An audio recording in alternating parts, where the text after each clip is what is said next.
Cinema అయిన మహా నేను మిస్టర్ బి. నా మాట సూటిగా ఉంటది, మ్యాటర్ క్లియర్ గా ఉంటుంది. మీరు చూస్తున్నారు మిస్టర్ బి ఛానల్. ఈ వీడియోలో మనం మాట్లాడుకుందాం నటసింహ నందమూరి బాలకృష్ణ నటించిన Daaku Maharaj movie 6 days total world wide collections report.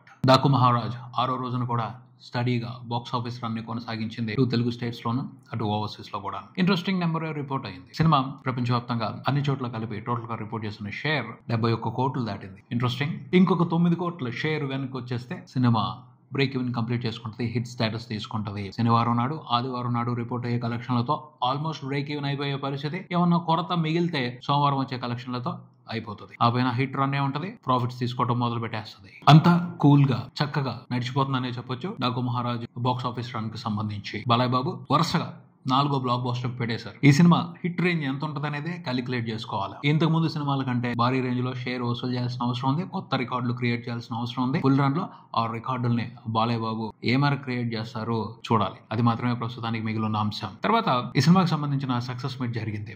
అందులో అందరూ చక్కగా మాట్లాడారు. సినిమాలో యాక్ట్ చేసిన ఎక్స్పీరియన్స్ గురించి, సినిమా సక్సెస్ గురించి నీట్ గా మాట్లాడారు. కాకపోతే ఒక్క వ్యక్తి స్పీచ్ మాత్రం సెన్సేషన్ అయ్యింది. దాని గురించి అందరూ చర్చించారు. తమన్ చాలా ఎమోషనల్ గా స్పీచ్ ఇచ్చారు. తను మాట్లాడిన స్పీచ్ లో చాలా వాల్యూ ఉన్న పాయింట్స్ ఉన్నాయి. వాటి గురించి అందరూ సీరియస్ గా తీసుకోవాలి, గట్టిగా ఆ పాయింట్స్ డిస్కషన్ లోకి తీసుకురావాలి. ఇప్పుడు ఖచ్చితంగా అవసరమైన పాయింట్స్ అవి. తను ఓ మాట అన్నాడు, సినిమాని చంపేయొద్దు అని. ఈ విషయాన్ని మాత్రం నేను అబ్జెక్ట్ చేస్తాను. ఎందుకంటే సినిమాని ఎవ్వరూ చంపలేరు.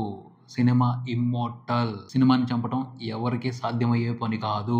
ఎన్నో ఫేజెస్ చూసింది, ఎన్నో కష్టాలు చూసింది. అయినా సరే కష్టం వచ్చిన ప్రతిసారి ఇంట్రెస్టింగ్ గా డెవలప్ అవుతానే వచ్చింది సినిమా. ఒకప్పుడు టీవీలు వచ్చాయి, సినిమా పని అయిపోయింది అన్నారు. టీవీలే వెనకబడ్డాయి, సినిమానే దూసుకువెళ్ళింది. ఆ తర్వాత ఇంటర్నెట్ వచ్చింది, క్రికెట్ ఐపీఎల్ మ్యాచ్లు వచ్చాయి, దాని మూలంగా సినిమా అయిపోయింది అన్నారు. కానీ క్రికెట్ పని క్రికెట్ చూసుకుంటుంది, సినిమా పని సినిమా చూసుకుంటుంది. సినిమా ఎక్కడ ఆగల. కొన్ని సందర్భాల్లో సినిమా కొంచెం స్లో అయింది, అంతేగాని దూసుకెళ్లటం ఆగలేదు. మళ్ళీ మంచి టైం తెచ్చుకుంది, దూసుకుంటానే వెళ్ళిపోతుంది. ఓటీటీలు వచ్చేసాయి, ఇంకేముంది సినిమా పని అయిపోతుంది అన్నారు. ఓటీటీలు కూడా సినిమా మీద ఆధారపడుతున్నాయి. సినిమా డెవలప్మెంట్ లో ఓటీటీలు కూడా స్ట్రాంగ్ పిల్లర్స్ అయ్యాయి, ఇంట్రెస్టింగ్ పార్ట్నర్ అయ్యాయి. సినిమా ఆగల, సినిమా డెవలప్ అవుతానే ఉంది, ఇంకా పైకి వెళ్తానే ఉంది. సినిమాని ఆపటం ఎవరి తరం కాదు. సినిమా ఎప్పటికీ చచ్చిపోదు. Cinema immortal. కానీ తమన్ బాధ ఏమిటి అంటే నెగిటివిటీ గురించి, ట్రోల్స్ గురించి, సోషల్ మీడియాలో జరుగుతున్న ఆ వికృతం గురించి అతని బాధ. దాన్ని అర్థం చేసుకోవాలి. నెగిటివిటీ, ట్రోల్స్ ఎవరి మీద జరుగుతాయి? సినిమా మీద జరగవు. ఎప్పుడు కూడా అవి సినిమా మీద జరగవు. ఆ సినిమా కోసం పనిచేసిన వ్యక్తి మీద లేదా వ్యక్తుల మీద జరుగుతాయి ట్రోల్స్ అన్ని కూడా. ట్రోల్స్ చేసే వాళ్ళ టార్గెట్, నెగిటివిటీని స్ప్రెడ్ చేసే వాళ్ళ టార్గెట్ వ్యక్తులు. అసూయతో, ద్వేషంతో, అసహ్యంతో వాళ్ళు అలా ప్రవర్తిస్తూ ఉంటారు. దానికి కారణం ఎవరు? ఇప్పుడైతే ఎటువంటి మొహమాటం లేకుండా చెప్పొచ్చు, సోషల్ మీడియానే.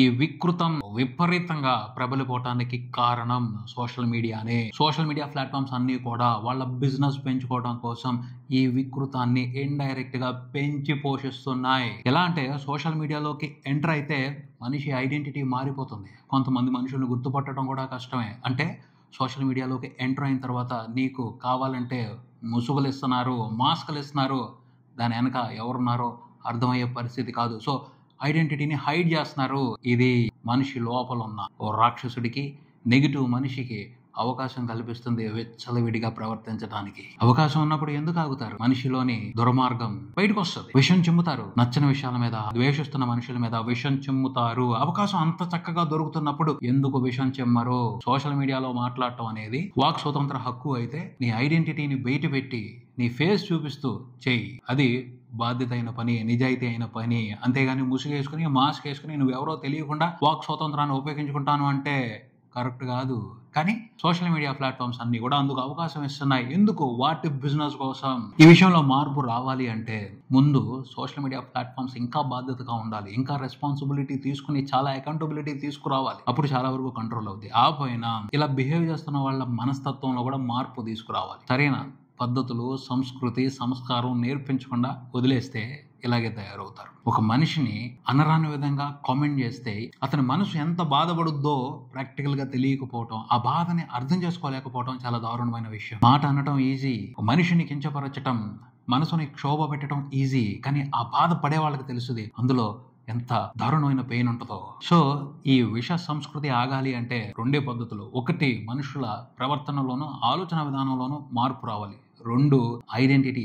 ఖచ్చితంగా సోషల్ మీడియాలో కామెంట్ పెట్టాలి అంటే వాడి ఒరిజినల్ ఐడెంటిటీ బయటికి కనిపించాలి, వాడి మొహం బయటికి తెలియాలి. అప్పుడు బాధ్యతగా ఉంటారు ఖచ్చితంగా. ఎందుకంటే నువ్వేంట్రా ఇలా మాట్లాడుతున్నావని నలుగురు అంటారు, తిడతారు అని భయం ఉంటది. ఆ భయం ఉన్నప్పుడు బాధ్యతగా ఉంటారు. భయం లేనప్పుడు వికృతము, విచ్చలవిడుతనమే, విద్వేషమే ఎక్కడికక్కడ ప్రబలుద్ది. సోషల్ మీడియా అంతా కంప్లీట్ నెగిటివిటీ లేదు, దానివల్ల ఉపయోగం కూడా ఉంది. అందుకనే అవి మనగలుగుతున్నాయి. కంప్లీట్ నెగిటివిటీనే ఉంటే ఎప్పుడో మూతపడిపోయేవి, ఉంచేవాళ్ళ తీసి అవతల పారేసేవాళ్ళు. ఎలా మంచి జరుగుతుంది? కొన్ని విషయాలకి అవసరమైన పబ్లిసిటీ దొరుకుతుంది. సినిమాలకు కూడా ఓ మంచి పాట నచ్చితే, ఒక కామెడీ బిట్ నచ్చితే, ఎమోషనల్ సీన్ నచ్చితే నిర్మాత డబ్బులు ఖర్చు పెట్టాల్సిన అవసరం లేకుండా వైరల్ అవుతున్నాయి ఆ విషయాలు, ఆ విశేషాలు. అది ఎంత హెల్ప్ అవుతున్నాయి ఒక సినిమాకి. ఇప్పుడు సంక్రాంతికి వస్తున్న మూవీకి సంబంధించి కూడా చాలా మీమ్స్, చాలా షార్ట్స్, రీల్స్ ఎంత ఉపయోగపడుతున్నాయి ఆ సినిమాకి. తెలియకుండానే బోల్డంత పబ్లిసిటీ జరిగిపోతుంది ఫ్రీగా ఆ సినిమాకి సోషల్ మీడియా మూలంగా. అది ఉపయోగం. అలాంటి ఉపయోగాలు ఉన్నాయి కాబట్టి భరిస్తున్నారు చాలా మంది. కానీ సంస్కరణ అవసరం. ఈ పొల్యూషన్, నెగిటివిటీ, విద్వేషం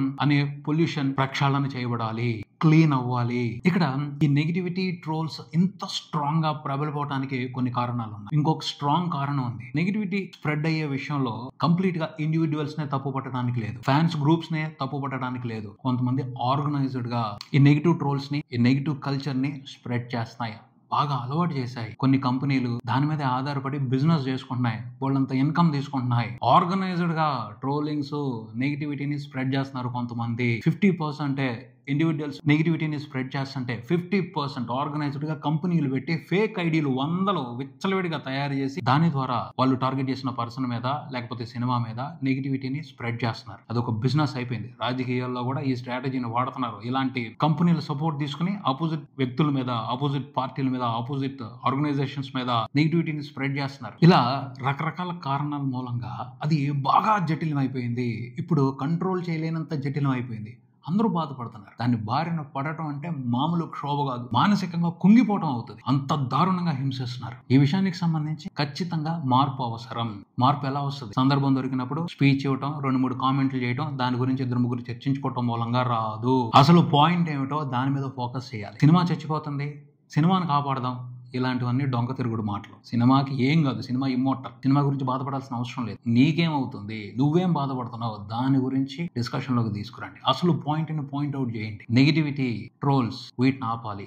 లేకపోతే హెల్దీగా జరిగే విధంగా వ్యవస్థ ఏర్పాటు చేయాలి. దానికి సంబంధించి కంట్రోల్ ఉండాలి, దాని మీద ఒక అథారిటీ ఉండాలి, తప్పు చేస్తున్న వాళ్ళకి శిక్ష పడేటట్టుగా ఒక వ్యవస్థ ఉండాలి. అందుకోసం ఫైట్ చేయాలి. ఫైటింగ్ అవసరం. సినిమా చచ్చిపోతుంది అని ఫైటింగ్ అవసరం లేదు. సినిమా ఎప్పుడూ బాగుంటది. ఎందుకంటే సినిమా ఒక నిరంతర ప్రవాహం. నది ప్రవహిస్తూ ఉంటది. ఆనకట్ట కట్టేసి నేను నదిని ఆపేశాను అనుకోవటం ఫూలిష్నెస్ అవుతుంది. ప్రవాహం పెరిగినప్పుడు ఆనకట్టను కూడా ముంచి వెళ్తది ముందలకి నది. సినిమా కూడా అంతే. సినిమాని నమ్ముకుంటారు కొంతమంది, బిజినెస్ చేసుకుంటారు, లాభాలు తీసుకునేవాళ్ళు లాభాలు తీసుకుంటారు, నష్టపోయే వాళ్ళు నష్టపోతారు. వస్తారు, సినిమాని ఉపయోగించుకుంటారు, ఫేడ్ అవుట్ అయిన తర్వాత వెళ్ళిపోతారు. కానీ సినిమా మాత్రం ఎప్పటికే ఉంటది. ఇదంతా ఒక ప్రాసెస్. కానీ సినిమా పర్మనెంట్. సినిమాకి ఏం కాదు, సినిమా అలా నిరంతరంగా ప్రవహిస్తూనే ఉంటది, జీవనది లాగా. సో సినిమా గురించి బాధపడాల్సిన అవసరం లేదు, సినిమా గురించి వరి అవ్వాల్సిన అవసరం లేదు. ఇక్కడ పాయింట్అవుట్ చేయాల్సింది నెగిటివిటీ మీద, ట్రోల్స్ మీద, దానికి కారణాలు వెతికి దాని మూలం ఏమిటో ఫైండ్ అవుట్ చేసి దానికి ముందేయాలి. పర్మనెంట్ పర్ఫెక్ట్ సొల్యూషన్ వెతకాలి. అది కనిపించేంత వరకు ఫైట్ చేయాలి. ఏదో సందర్భం వచ్చినప్పుడు మాట్లాడి ఆ తర్వాత మర్చిపోవడం కాదు. ఒకసారి బాధ అర్థమవుతుంది కాబట్టి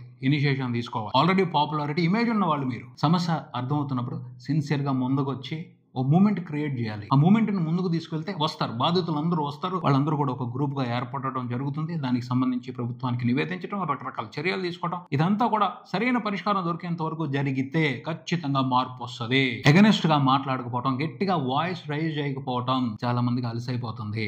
ఏం చేస్తారులే, ఏదో 2-3 రోజులు హడావిడి చేస్తారు, ఆ తర్వాత పట్టించుకోరు, మన పని మనదే అన్నట్టుగానే ఉంది పరిస్థితి. కేసులు అంటారు, అవంటారు, ఇవంటారు, ఏం చేయరు, వదిలేస్తారు. మళ్ళీ కొన్ని రోజులకి అంతా సద్దు మునిగిపోద్ది, మళ్ళీ మొదలు పెడతారు. ఒక వ్యాధి తీవ్రమైంది, దాని మూలంగా డ్యామేజ్ జరుగుతుంది అంటే నయం అయిపోయేంత వరకు ట్రీట్మెంట్ ఉండాలి, ట్రీట్మెంట్ తీసుకోవాలి. పూర్తిగా నయం అయిపోతేనే అది మళ్ళీ రాదు. అంతేగాని సగం ట్రీట్మెంట్ తీసుకుంటే మళ్ళీ వస్తానే ఉంటది. దానివల్ల ఎంత లాస్ అవుతారు, ఎంత బాధపడతారు, ఎన్ని రకాలుగా సఫర్ అవుతారు. కంప్లీట్ సొల్యూషన్ కోసం ఫైట్ చేయాలి. అందరికీ తెలుసు సోషల్ మీడియాలో కాలుష్యం ఉంది, అదొక బురద గుంట అయిపోయింది. దాంట్లో దిగితే ఆ బురద మనం కూడా అంటించుకోవడం అవుతుంది. ఇష్టమైనప్పుడు దిగి ఆ బురద అంటించుకుని కావాలనుకుంటే బయటకు వచ్చి కడుక్కుందాం అన్న ఆలోచన విధానంతో ఉండకూడదు. ఆ కాలుష్యం మొత్తం కూడా నిర్మూలించబడాలి, క్లీన్ చేయబడాలి అని కోరుకోవాలి. దానికి తగ్గట్టు ఎవరైనా మూమెంట్ ముందుకు తీసుకెళ్తే అందరూ వస్తారు. దాని ఎఫెక్ట్ ఏమిటో, అది ఎంతలా బాధ పెడుతుందో చాలా మందికి తెలుసు. అలా బాధపడే వాళ్ళందరూ కూడా ఖచ్చితంగా ఆ మూమెంట్ కి సపోర్ట్ చేస్తారు. రోడ్ల మీద చెత్తేస్తున్నారు, ఎడాపెడా వేస్తున్నారు.